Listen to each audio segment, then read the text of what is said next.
एक बार एक आदमी महात्मा बुद्ध के पास पहुंचा। उसने पूछा, प्रभु, मुझे ये जीवन क्यों मिला? इतनी बड़ी दुनिया में मेरी क्या कीमत है? भगवान बुद्ध मुस्कुरा दिए और उस आदमी को एक चमकीला पत्थर देते हुए बोले कि जाओ, पहले इसका मूल्य पता करके आओ, लेकिन इसे बेचना मत, केवल मूल्य पता करना। वो आदमी सबसे पहले उस पत्थर को लेकर एक आम वाले के पास गया और उसे पत्थर दिखाते हुए बोला, इसकी कीमत क्या होगी?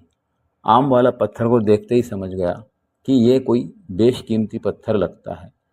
फिर भी वो बनावटी अंदाज में बोला, मैं इसके बदले में 10 आम दे सकता हूँ।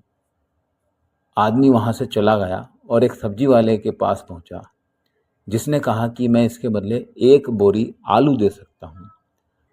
अब उस आदमी को यह मालूम पड़ चुका था कि यह पत्थर वाकई में कीमती है, और फिर वो उसे लेकर एक हीरे के व्यापारी के पास पहुंचा। व्यापारी पत्थर को देखकर अचंभित रह गया। उसने कहा कि मैं तुम्हें इसके बदले 10 लाख रुपए दे सकता हूँ।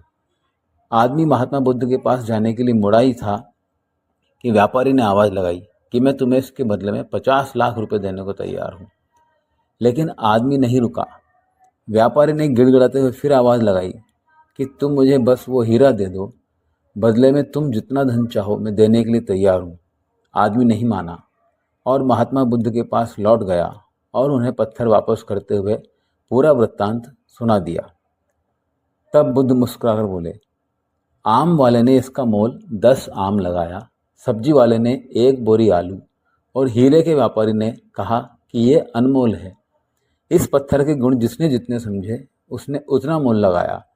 ऐसा ही ये जीवन है। हर आदमी एक हीरे के समान है।